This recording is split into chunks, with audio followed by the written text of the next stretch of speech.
7 দিনের ঈদ ছুটিতে দেশ, ফাঁকা রাজধানী। ট্রেন, বাস, লঞ্চে আনন্দে বাড়ি ফিরছেন কর্মজীবী মানুষ। বাড়তি ভাড়া আদায়ের অভিযোগ যাত্রীদের।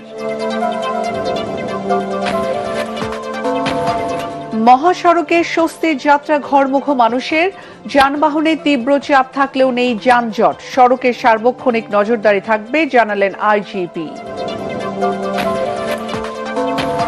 ছুটিতে বাড়ি ফেরার পথে লালমনিরহাটের পাটগ্রামের সড়ক দুর্ঘটনায় শিশুসহ একই পরিবারের 3 জনের মৃত্যু।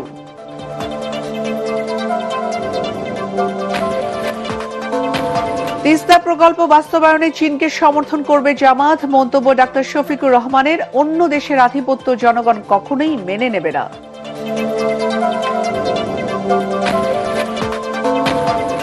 এবং তেহরানে যুক্তরাষ্ট্র ও ইসরায়েলের ব্যাপক বিমান হামলা। ইরাকের সুরক্ষিত গ্রিন জোনে পাল্টা ড্রোন হামলা ইরানের।